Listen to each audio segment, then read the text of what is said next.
The United Nations has described the latest forced closure of some 1,500 NGOs in Nicaragua as, quote, deeply alarming. The latest move by Nicaraguan authorities will see mainly religious associations shuttered, and it brings the total number of banned civil society organizations to more than 5,000.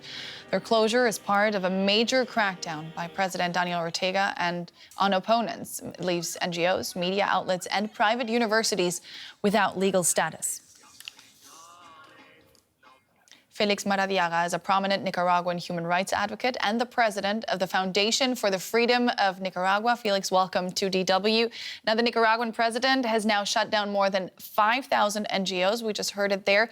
What is the practical impact this is having on the country? Thank you, Nicole, for highlighting this. It's a death blow to civil society. It's an attack on the very essence of a free society, but also on the most vulnerable. In addition to religious organizations, 23% of the 5,100 organizations shut down used to cover unattended areas of the country in terms of water services, health, and education. Over 600,000 children in Nicaragua received education services from these NGOs. Now, many of the groups targeted were religious entities, but the crackdown also hit chess clubs, small traders, and pensioners. And they will now all have their assets seized. How do you make sense of this?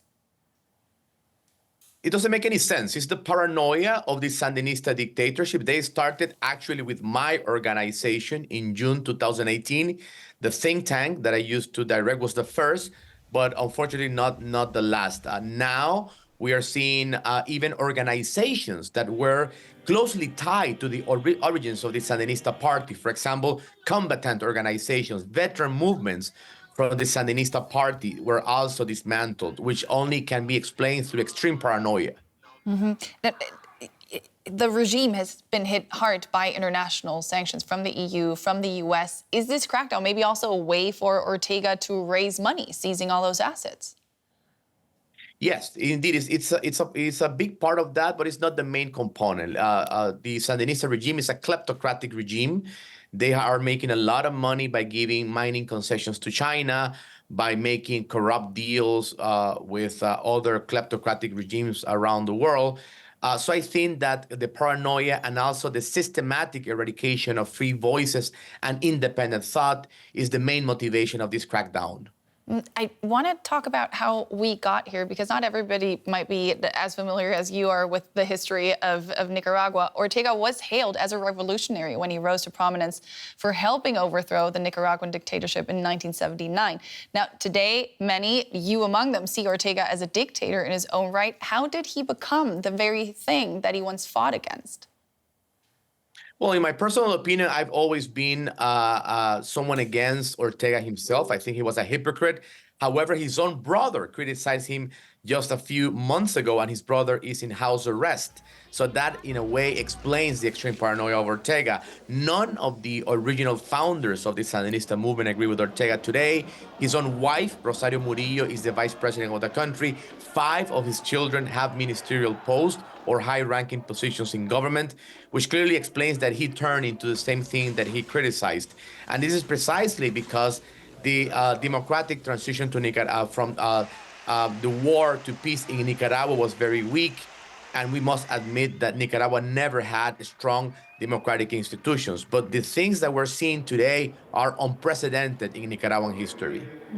Nicaragua has a troubled history of failed foreign interventions. When you tried to challenge Ortega, you ended up in prison. Do you see any real challenge to his grip on power?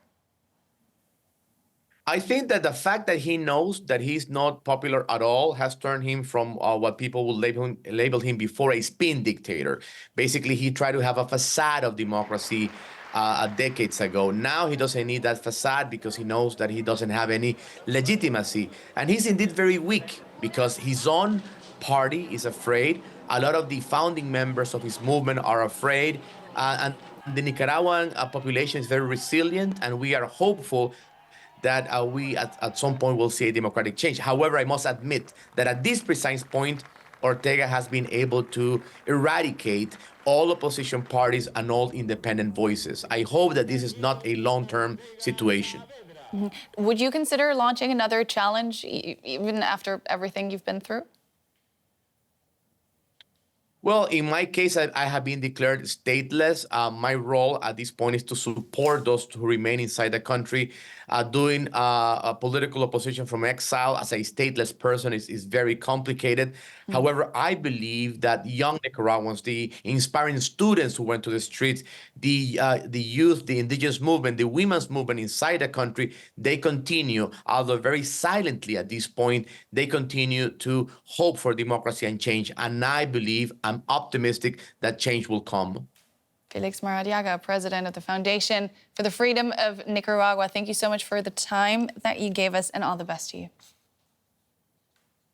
Thank you, Nicole.